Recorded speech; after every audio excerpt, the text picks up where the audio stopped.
Bonjour mesdames et messieurs, bonjour vous qui nous suivez sur nos différentes plateformes, notamment sur YouTube, sur Prime Info Télévision et sur TikTok et Facebook, ainsi que toutes nos différentes plateformes en ligne.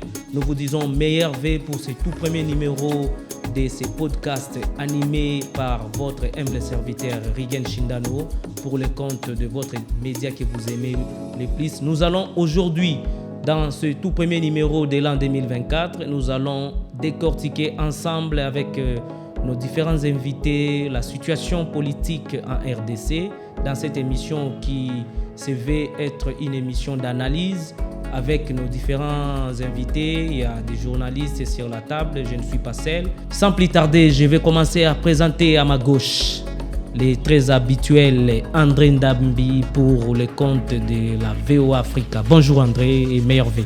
Bonjour Monsieur Rigen, meilleurs vœux, bonne année à vous Monsieur Rigen Shindano. Et comment ça s'est passé les festivités dans un premier temps? Ouais, moi j'ai passé mes festivités à la maison. À la maison, toujours, j'ai continué à travailler parce que les gens pensent que l'année se prépare les jours J. Mais moi, j'ai eu le temps de réfléchir, qu'est-ce que je fais, qu'est-ce que je n'ai pas fait, qu'est-ce que je peux rebondir. Et c'est comme ça que j'ai passé une journée de méditation pour moi pour l'an 2024. Qu'est-ce que je vais faire et qu'est-ce que je n'ai pas fait et pourquoi je n'ai pas réussi cette année. Ok, c'est vraiment l'année de bilan, oui. en quelque sorte, et comment nous allons nous relancer pour cette année 2024. Exactement. Ok, nous ne sommes pas seuls avec André, nous sommes également avec un habitué aussi de la maison, journaliste avec différentes casquettes.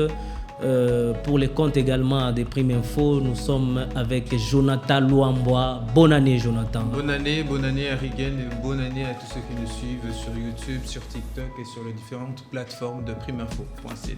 Et comment s'est passé les festivités? La même question. Elles se sont très bien passées, donc comme André l'a dit, donc nous le fête c'est tout le jour. Nous on n'attend pas que le 1er ou le 25 pour le célébrer, donc la vie c'est une fête, puisqu'à un moment donné on ne vivra plus. Exactement. Donc aussi longtemps que nous avons ce souffle-là, nous devons fêter pour dire un peu merci à Dieu pour tout le jour.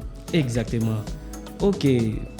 Encore, celui qui est tiré en 4 épingles, Marcel, bonjour et bonne année. Analyste politique et économiste en même temps. Bonjour Monsieur Rigen. Comment s'est passé les festivités? Ça s'est passé très très bien. Donc, tout s'est passé très bien. Tout s'est passé très bien. Et la conjoncture, machin, ne vous a pas atteint. Bon, ça se voit déjà que ça ne vous touche pas. Non, même pas. Merci. Ok, nous allons débuter avec notre sujet du jour. Comme je vous ai annoncé au départ, nous allons exploiter la situation politique actuelle. Nous venons des échéances électorales. Il y a eu les élections en République démocratique du Congo le 20 décembre dernier, où le président sortant Félix Antoine Tshisekedi a été réélu avec plus de 70%. Et aujourd'hui, nous allons décortiquer cette situation politique, en particulier les élections. Il y a également les cas des 82 invalidés dans ces élections, parce qu'il y a des rebondissements, il y a tellement de rapports qu'on a, les différentes commissions d'observation, différentes missions d'observation ont élaborer des rapports pour relever quelques irrégularités et nous allons parler de ça dans ce jour d'aujourd'hui. Il y a aussi la montée des eaux à Kinshasa. Kinshasa, aujourd'hui, ça va faire plus de 50 ans que cette situation ressurgit avec des records énormes par rapport aux années 1961. Et aujourd'hui, nous allons commencer avec cette question des élections. La balle, je la lance premièrement à vous, André Ndambi, comme on avait débuté. Ouais. Quelle lecture faites-vous de la situation électorale de manière générale? De manière générale, nous devons d'abord dire merci d'abord à l'équipe de la CENI. Quand même, ils ont respecté ce calendrier électoral. Comme ils avaient dit, le 20 décembre, il y aura élection. Bien qu'il y ait eu quand même des irrégularités que l'opposition a dénoncées. Il n'y a pas que l'opposition, il y a des missions d'observation indépendantes aussi qu'ils ont. Oui, bien sûr. Mais d'autre part aussi, nous devons regarder les timings qui a été donné à la CENI pour organiser ces élections. Alors, nous pouvons dire, d'après mon analyse, je vais dire c'était bien, bien qu'il y ait eu le mal, ce sont des histoires faites par les êtres humains. Il y a toujours des erreurs. Mais toutefois, on essaye d'améliorer pour faire mieux, peut-être dans les jours à venir. Ok, peut-être dans les jours à venir, il faudra améliorer. Mais cette émission, elle est bilingue. Donc, nous pouvons ici nous exprimer en français, tout comme à Lingala. Nous sommes à Kinshasa, c'est la langue la plus consommée, la langue véhiculaire des messages à Kinshasa. Donc, Togolobapé Lingala, Awezaga français. Je me relance également du côté de Jonathan. Quelle lecture faites-vous, Jonathan, par rapport en tant qu'un professionnel des médias, quelle lecture faites-vous sur la situation électorale? Merci Rigani, très bonne question. La lecture que nous faisons de la situation post-électorale, c'est d'abord dire que les élections ont été tenues au délai constitutionnel. Mais il y a eu quand même un dépassement. L'opposition a évoqué les délais constitutionnels, c'était exactement que ça se tienne le 20 décembre. Ouais. Mais il y a eu quelque chose, on peut qualifier ça de glissement, parce que les gens ont voté jusqu'au 27, donc une semaine après, on doit se dire et les faits sont là. La loi électorale ou la Constitution dit qu'on doit organiser les élections le 20 décembre. Elles ont été organisées le 20 décembre. Mais on s'est rendu compte, suite aux difficultés techniques rencontrées par la CNI, on s'est dit non, on ne doit pas se limiter au 20 décembre puisque il y aura une frange de la population congolaise qui n'aura pas accès à ces élections. C'est comme ça qu'on a prorogé tout simplement le temps du 20. Je crois que les échéances électorales sont étendues jusqu'au 26 ou 25 décembre. 27. Question ça fait une semaine. Oui, pratiquement une semaine. Question de permettre, puisque ce n'est pas la première seulement au Congo. C'est anticonstitutionnel, n'est-ce pas? C'est anticonstitutionnel si la Cour constitutionnelle n'était pas saisie. On croit les informations que vous et moi avons recueillies. La Cour constitutionnelle avait été saisie, pour ce dépassement. Avait accordé ces prorogations-là. Sinon, la CENI ne pouvait pas proroger les élections. On se le dise aussi, les élections doivent rencontrer un peu les avis de tous les Congolais. Quand on se rend compte que le 20, ce n'est pas tout le monde qui a voté. Mais on pouvait également anticiper cette situation parce que la CENI avait publié un calendrier et c'est sur base des calendriers et nous savons que les élections se tiennent en un jour. Si vous m'aviez laissé terminer ma thèse, non, vous avez je vous aurais bien fait comprendre que si nous faisons quelque pas en arrière, le 30 novembre, l'imprimeur de la CENI sud-africain contacte la CENI pour lui dire que non, on ne sera plus en mesure de vous fournir les impressions d'ici 2 semaines. C'était à 20 jours des élections. La CENI s'est rendu compte que à l'allure où allaient les choses, les élections n'allaient pas avoir lieu le 20 décembre. Denis Kadim a pris l'avion en direction de la Chine. Japon, je crois. Je crois que c'était la Chine. Non, Japon. C'était le Corée. Ouais. La Corée. Corée, Japon. Il s'est rendu compte en Asie. Il s'est rendu en Asie carrément. Comme la précision nous échappe pour le moment, on va rebondir sur ça. Et il s'est vite rendu en Corée ou en Asie tout simplement pour chercher un imprimeur. Et là, on a trouvé un. Et on a livré les impressions le 14. On a plus de 145 territoires ici au Congo. Commencer à dispatcher, à remettre dans chacune des entités territoriales décentralisées ces matériels de vote. Vous voyez ce que ça donne. Mais il y a une assistance matérielle parce que le gouvernement avait annoncé qu'il y avait des avions qui ont été affrétés avec ses partenaires parce que nous n'allons pas faire la publicité de certains partenaires du gouvernement. Et le gouvernement avait rassuré qu'il y avait des partenaires qui ont été prêts à disposer les moyens nécessaires afin de permettre les déploiements à temps. Tout à fait. Mais qu'est-ce qui s'est passé pour que les jours du vote, les jours du scrutin, il y a eu des centres qui n'ont pas été servis? Ce sont des faits. Vous allez vous rappeler qu'à 4 jours ou 6 jours du scrutin, la CENI a fait appel parce qu'elle avait des problèmes de logistique. Oui. Donc le gouvernement est intervenu en retard.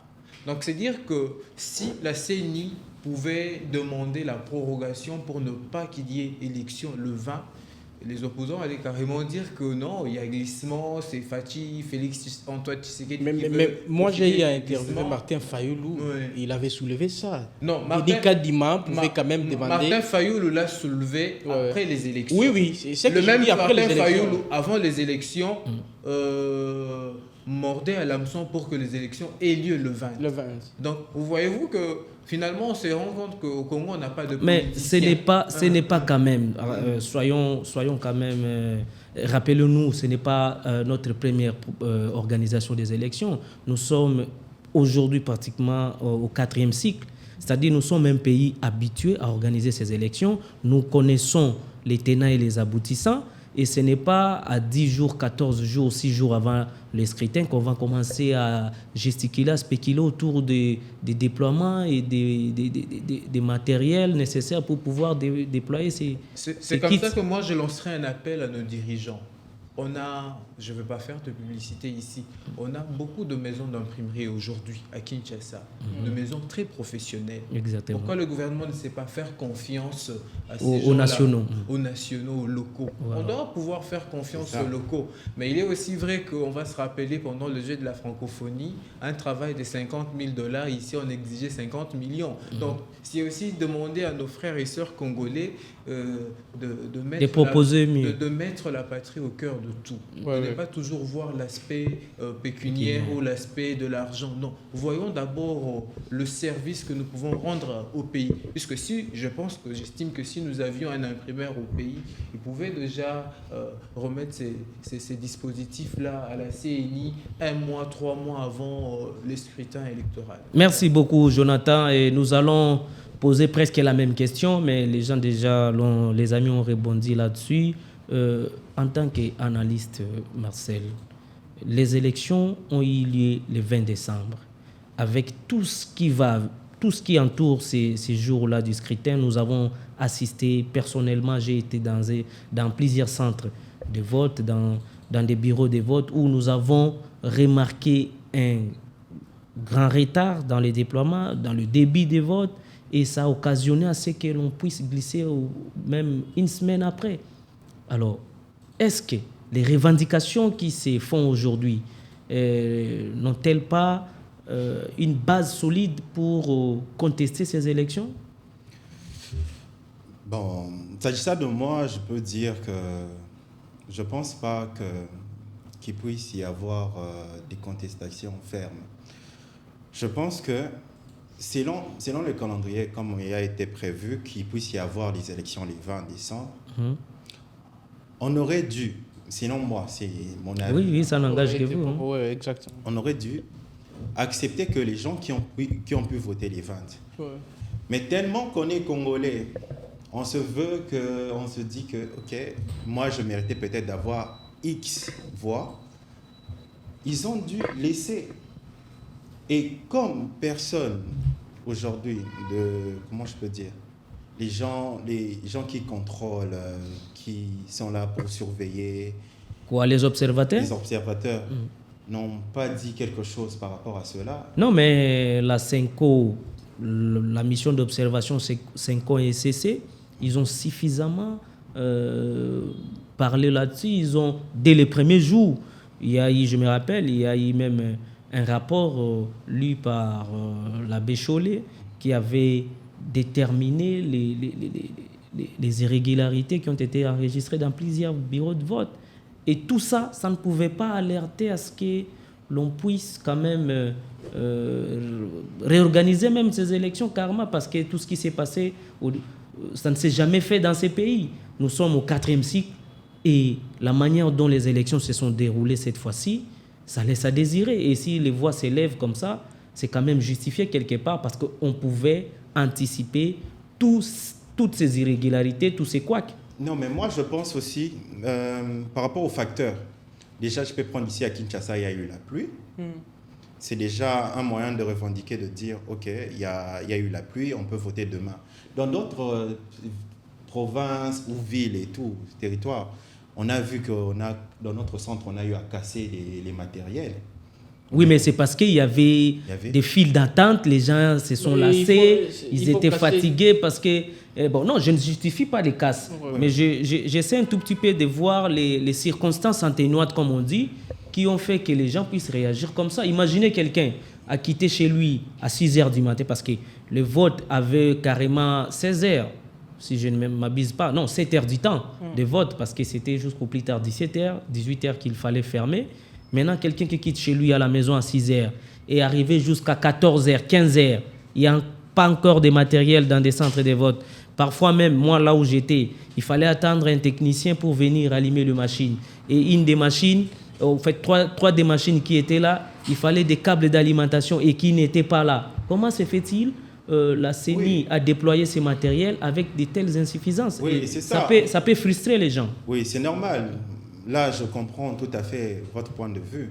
C'est normal que ça puisse frustrer les gens. Non, moi, je parle des faits. Moi, je n'ai aucun point de vue là-dessus. Aujourd'hui, moi, je rejoins les gens qui ont peut-être cassé les matériels, ils se sentent frustrés et tout en colère. C'est normal parce qu'aujourd'hui, la CENI, pour moi, devait prendre tout ça en compte. Devait analyser, OK, il y aura X nombre de personnes qui vont venir voter dans X centres. OK, il faut faire en sorte que les élections prennent au moins, je peux dire à la limite, 5 heures ou 6 heures du temps. Tout le monde doit oui, voter. Mais c'était prévu comme ce ça. Centre. C'était 11 heures. Non, c'était... J'ai donné un exemple. De 6 heures à 17 oui, heures. J'ai donné un exemple. Bon, prenons 11 heures ou 12 heures du temps. Il devait normalement la CENI devait analyser si il y a 100 personnes ou, donnons un exemple, 4000 personnes pour ce centre. Comment faire pour que ces 4000 personnes puissent voter en 12 heures du temps? Normalement, il devait analyser ça avant d'organiser les élections. Exactement. Normalement, c'est un point... En fait, j'ai aimé votre question parce que ça me permet aussi de dire réellement c'est que beaucoup de gens ne disent pas. Aujourd'hui, la CENI a organisé les élections. Je me dis aussi c'est pour prouver ou pour montrer qu'ils ont pu atteindre leur calendrier. Est-ce qu'ils ont bien fait d'organiser ces élections les 20? Moi, je ne pense pas. Aujourd'hui, on a une population de combien de personnes? On a une population... Plus de 100 millions, 120 plus de 100 millions. même. Combien se sont enrôlés? 41 millions. Non, c'était 44 millions. 44 millions, ceux qui se sont enrôlés, mais la participation, ça tourne autour de 41 millions. OK. 41 millions. Combien sont allés voter au centre? Dans des centres qui sont allés voter, combien de millions de personnes sont allées voter? 18 millions. OK. 18 millions de personnes qui sont allées voter. On peut dire, c'est combien? 17% de la population qui ont voté. C'est 18%. Non, j'estime que la population est plus de 100 millions. Ouais. Donc, on est dans les 18 ou 17% de la population. Vous trouvez que c'est suffisant? Pour moi... Non, la CENI a parlé de 44%. 44% des taux de participation, parce que quand il s'agit de 41 millions et 18 millions les qui ont participé... 44% de ceux qu'ils ont dit, c'est par rapport aux gens qui sont enrôlés. Enrôlés, oui. Ceux qui sont enrôlés et ceux qui sont... Nous, ici, on ne tient ça veut dire compte que de ceux qui sont enrôlés pour Exactement. le vote. Voilà. Et non pas toute la population. C'est ce que moi, je veux dire. Les débuts, déjà, c'était mal. Okay. Quelqu'un qui attend sa carte d'électeur pendant toute une journée. Vous pensez que demain, il va encore venir chercher sa carte? Ça va le décourager de voter. Merci beaucoup, M. Marcel André Ndambi. Est-ce que ce n'était pas nécessaire, pour des raisons de commodité et de fierté en tant que Congolais, qu'on puisse quand même réorganiser ces élections, vu toutes ces irrégularités? Oui, c'est vrai, il y a de l'argent qui ont été versés. Oui, c'est vrai, nous avons eu à dépenser certaines choses. Mais, vu toutes ces dénonciations, vu toutes ces alertes que des missions d'observation ont faites sur ces élections pour la 4e fois, s'il vous plaît, et nous sommes un pays réputé qui possède des experts électoraux. Mais comment est-ce que nous sommes arrivés là? Est-ce que pour des raisons de dignité, ça ne serait pas normal que ces élections puissent être reportées pour qu'on réorganise? Parce que les présidents actuels, c'est vrai, il y a un fait accompli, la Cour constitutionnelle a tranché, mais si l'on se sent capable encore, si l'on se sent élu par le peuple, on peut toutefois revenir et rejouer. Moi, la question, pas vraiment une question, mais l'inquiétude ou soit c'est que la question que je me pose souvent, est-ce que réellement l'homme congolais sait pourquoi on organise les élections? Et ces élections ont coûté à la République, si je ne me trompe pas, 1,3 milliard de dollars américains, mon frère. Et on organise une élection où on sait déjà très bien que ça sera contesté. Et nous avons perdu 5 ans pour rien, nous avons perdu 1,2 milliard.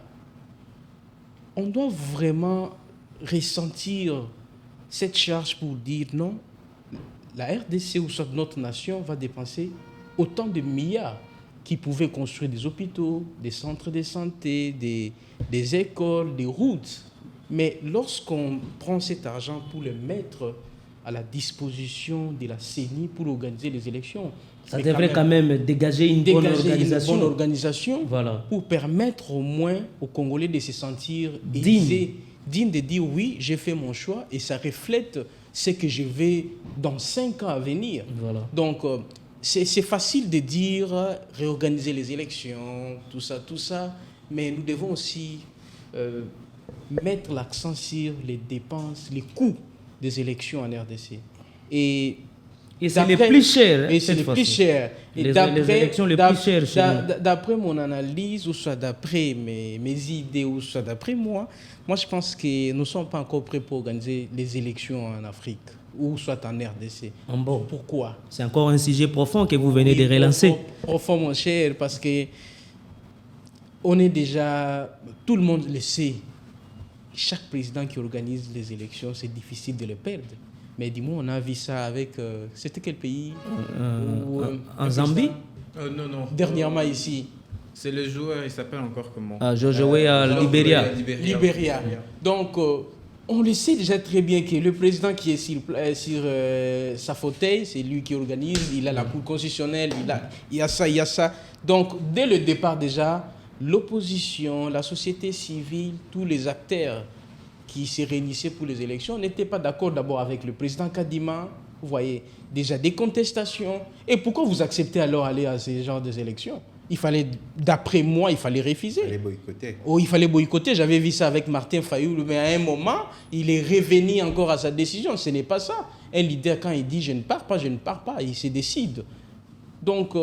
Est-ce que ce n'est pas quelque part faire une politique des chaises vides, on trouve que ce n'est pas rentable et il fallait quand même y aller pour démontrer à la face du monde ce qui s'est tramé, c'est que en fait, ils en avaient alerté.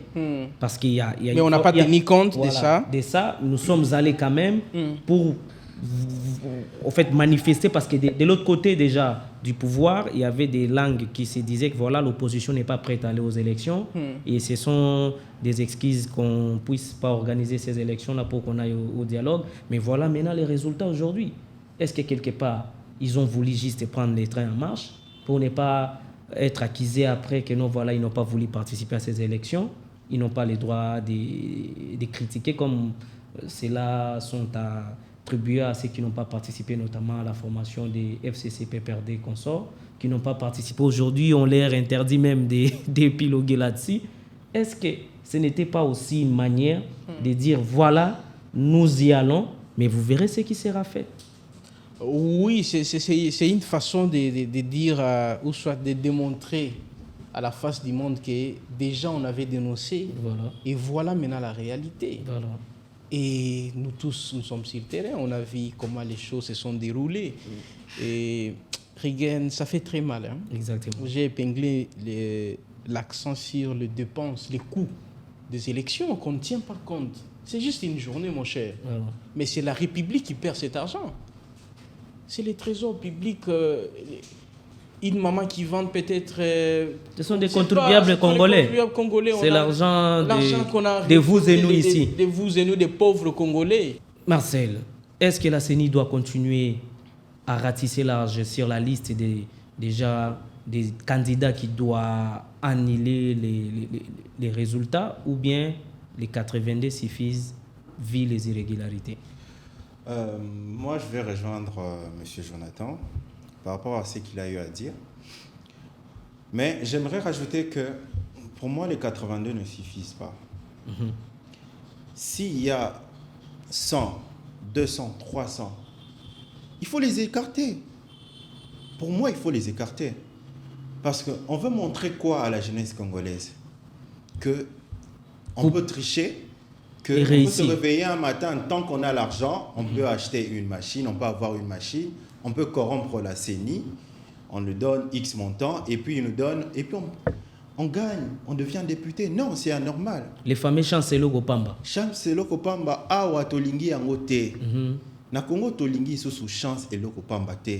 Vous vous rendez compte, il y a combien de candidats députés nationaux ici à Kinshasa?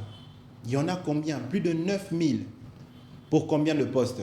500. Il y a combien de sièges ici à Kinshasa? Pour la République. Pour la République. Je reste à Kinshasa. Pour la ville-province. À Kinshasa, il y a 47. 14. À Kinshasa, il y a 14 pour le Kunga. 14 pour le Kunga, 12 pour Funa, 19 Tchangou et 11 Moamba. Vous vous rendez compte, il y a 9000. Et si on estime pour chaque siège, avec le nombre qu'on a, combien de députés on aura pour un seul siège? Aujourd'hui, on doit se rendre compte et que quand on laisse passer, on accuse les autres. On dit, ok, lui il doit partir, lui il a triché. Moi, j'aimerais que la CENI frappe fort. S'il faut invalider 500 candidats, il faut les invalider. Pour moi, il faut les invalider. Parce que si la CENI laisse, aujourd'hui, on va dire que, ok, la CENI... Moi, on ne m'a pas vu. La CENI, ok, la CENI est Azoko Telaboye, la CENI fait ceci, la CENI fait cela. Parce que déjà, des voix s'élèvent du genre que voilà, si ce sont vous des règlements des comptes. Voilà. Parce que Si déjà... vous suivez les propos de Singhi Pouloulou, vous sentez qu'il y a quand même... Et il a menacé d'ailleurs, moi j'ai lu un tweet de Singhi Pouloulou qui a dit qu'il ne serait pas une cible facile, qui va balancer des noms. Voilà. Bon, ça n'est qu'un tweet, je ne sais pas si ça moi, vient réellement de lui. S'il y a eu tricherie pour ces 82-là, la CENI doit continuer. Il doit apporter une liste où il dit, la CENI dit, il y a eu 500 candidats. Voilà pourquoi je disais 504. tantôt que l'homme congolais doit changer. Tingui Pouloulou, il dit qu'il va balancer de noms. Voilà. Et pourtant, moi je suis de Funa. Voilà. Tingui Pouloulou, il est à Funa. Surtout Et à député de surcroît. Il a toute une tendance, toute une masse de gens derrière lui. Donc il a accepté la machine à voter parce qu'on le lui a donné. Pouvait-il aussi refuser? Mais pourquoi il en a pris?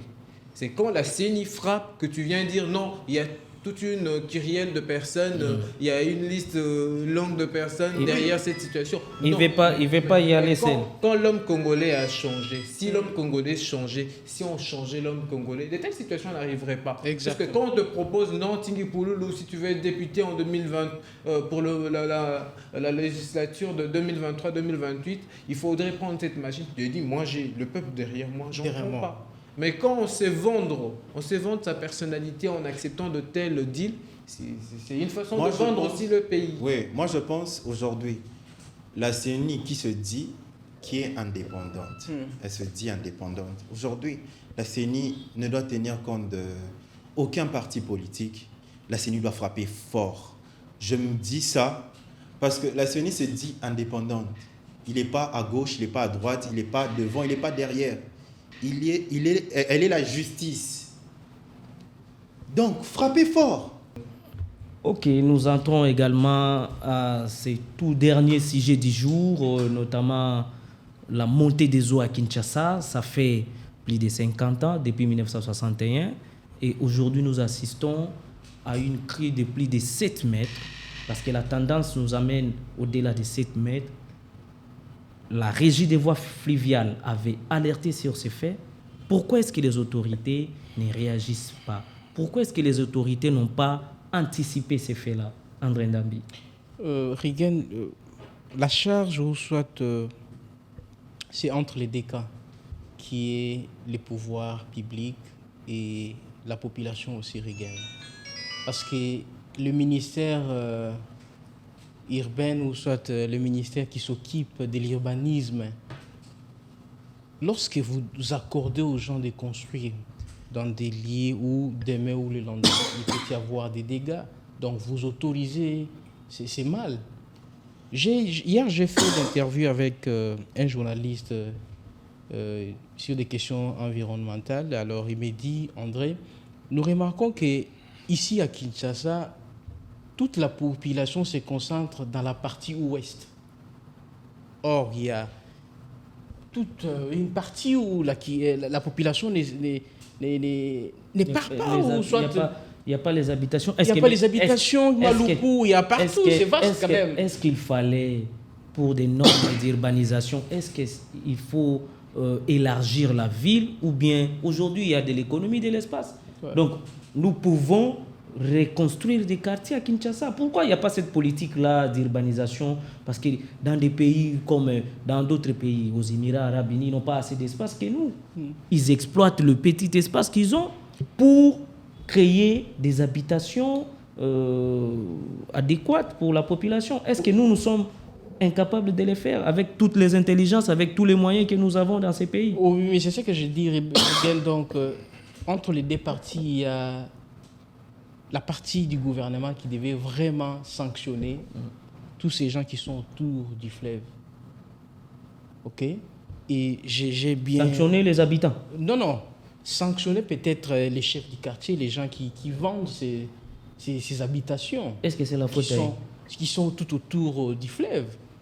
C'est la faute au chef de quartier? Oui, ben c'est la partie... Est-ce qu'aujourd'hui, en tant que citoyen qui vit dans ces pays, dans cette ville aussi de Kinshasa, un chef de quartier a-t-il un pouvoir devant un gouverneur, devant même un député, les chefs du quartier? Regarde, il n'a pas les Parce pouvoirs. Que les pouvoirs décisionnels, il est subissent. Il y a aussi les pouvoirs traditionnels qu'il ne faut pas Mais ça ne s'applique pas ici chez nous. Parce que la terre n'appartient pas...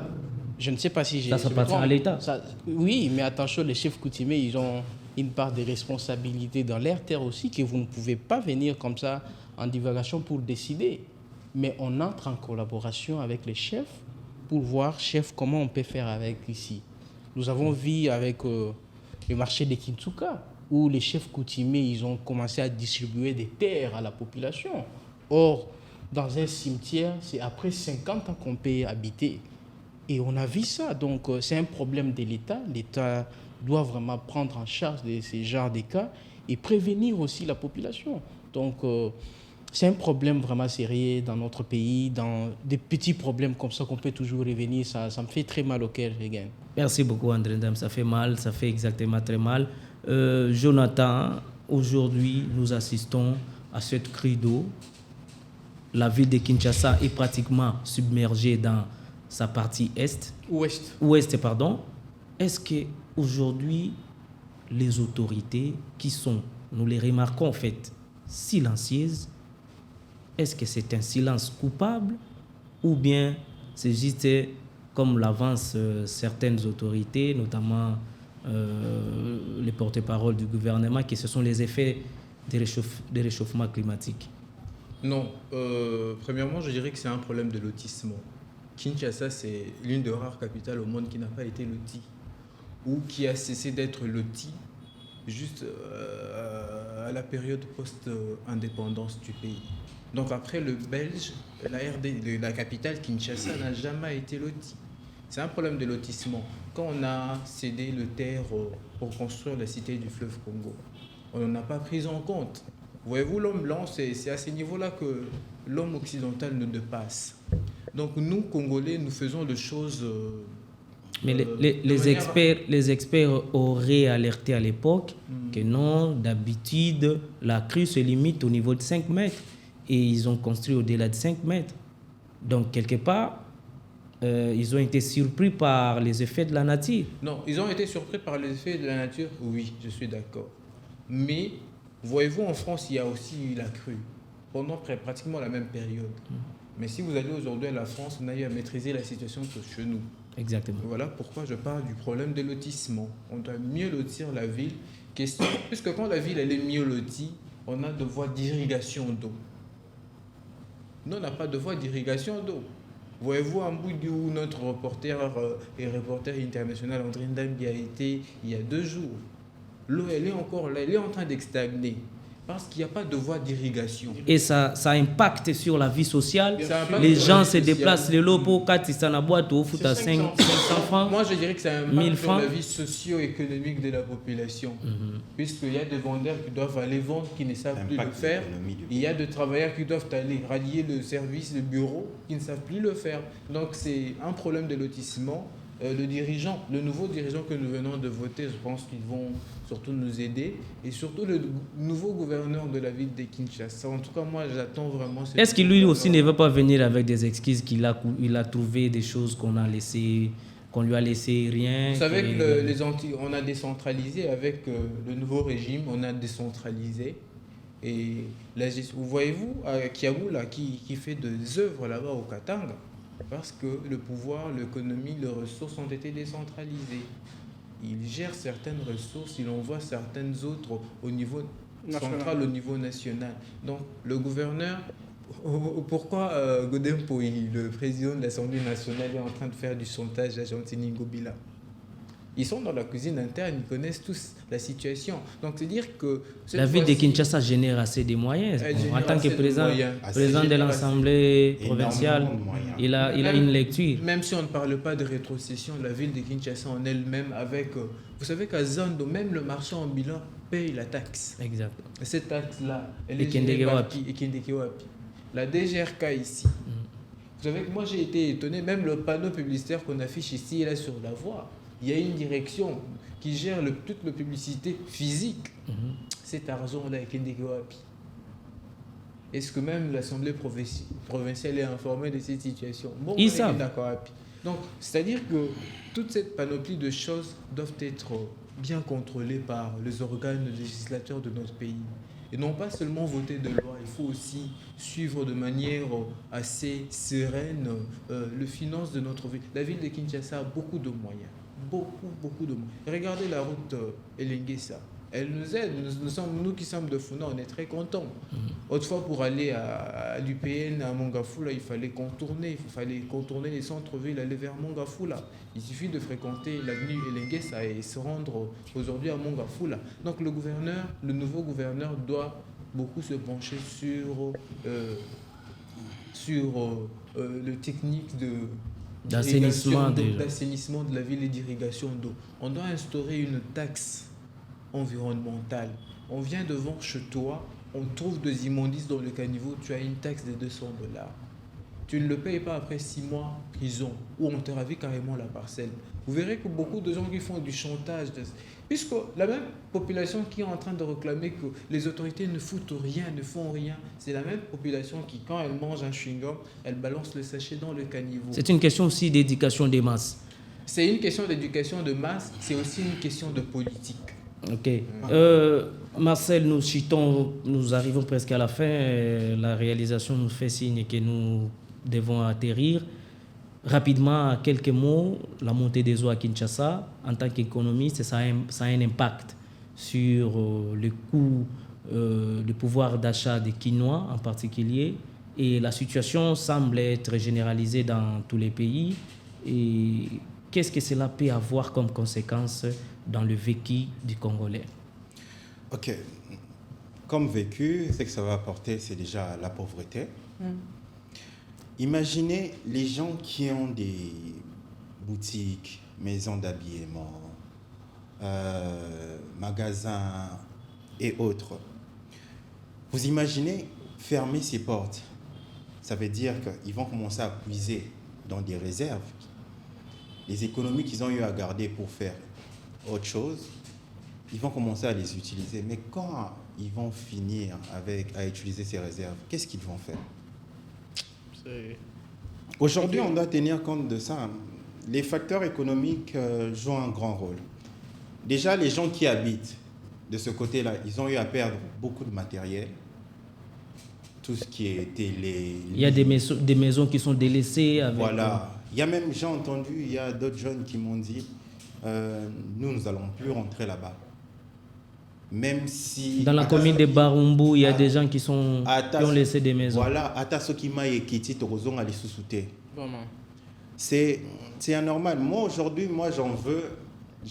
Je laisse d'abord le côté climat, les climats, tout ça, réchauffement climatique. Ce sont des excuses. Oui. Aujourd'hui, moi, je pense aussi, je pense plus par rapport à la déforestation.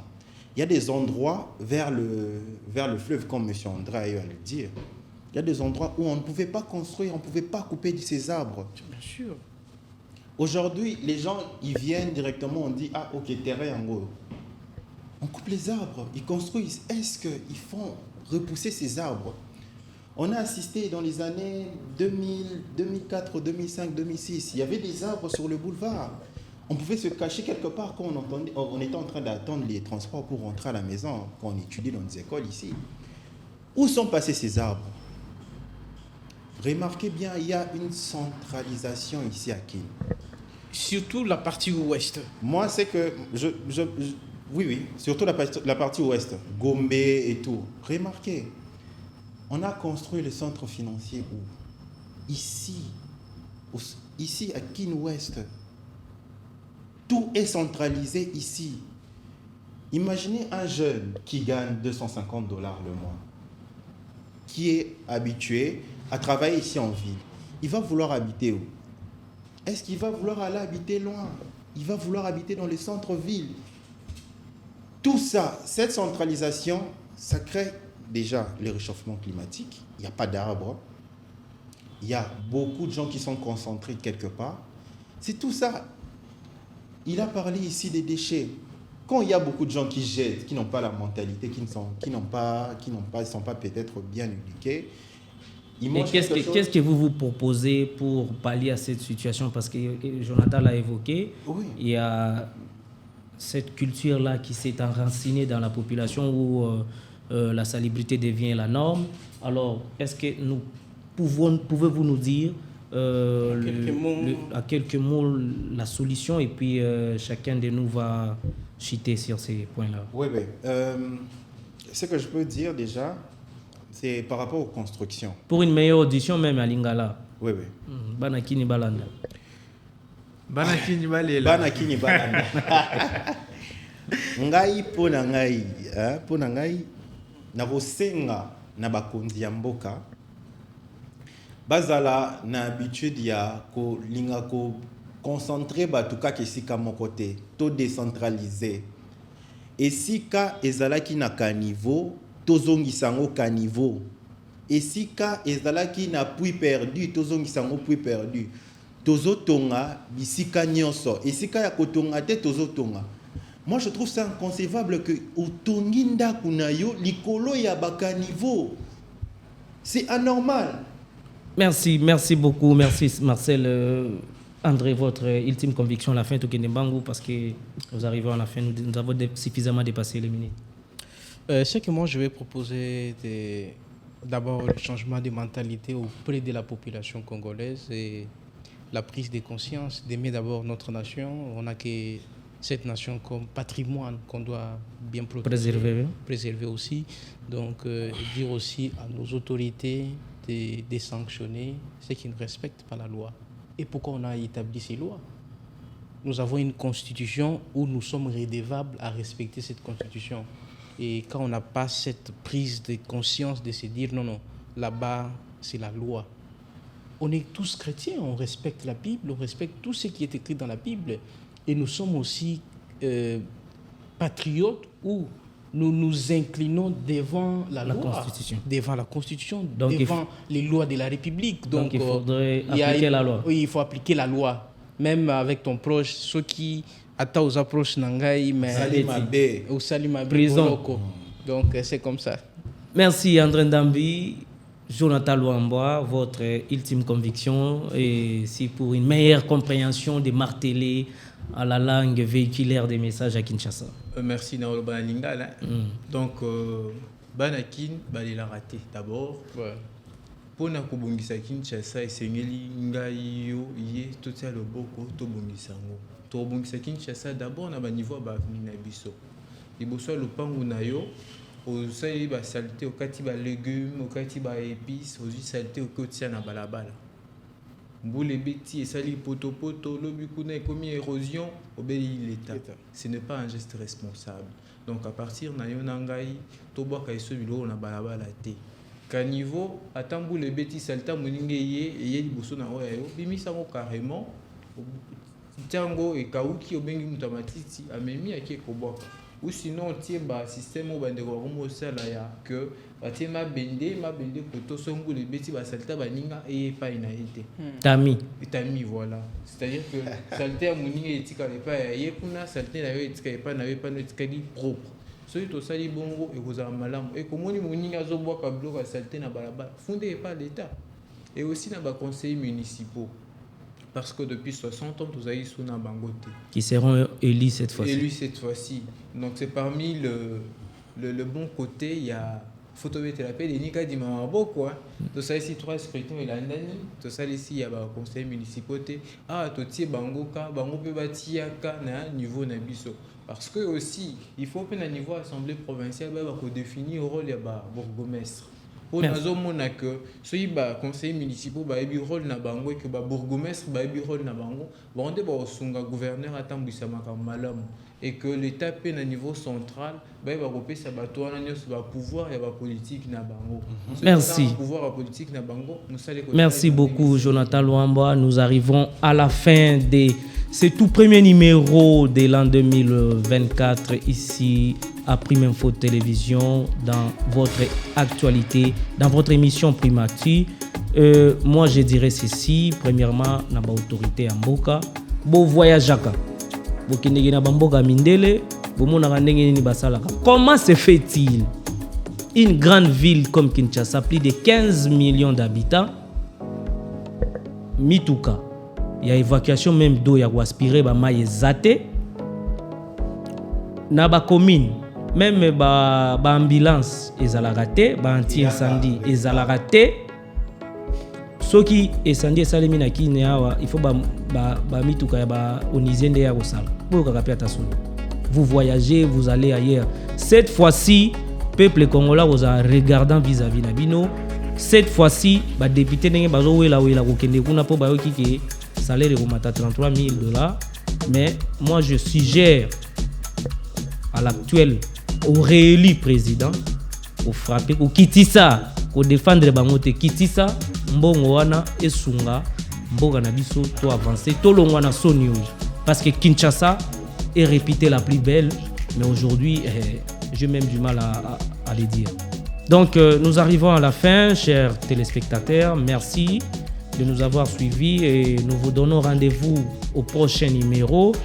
Je vous dis merci également à notre réalisateur le plus frais, Christian Louzizila. Merci au directeur de com de la boîte, monsieur Jean-Luc Mouchimpako. Merci également au CP. Merci monsieur Jeff Kanyanya. Merci au rédacteur en chef également de Prime Info, Giscard Avril. Et moi, le directeur John Kassika. John Kassika, voilà, j'ai failli oublier. J'aurai des sanctions. Merci à lui. Et merci à toute l'équipe Lokintel. Nous vous disons au revoir. Moi, c'est Regan Shindano. À la prochaine. Merci. Bye.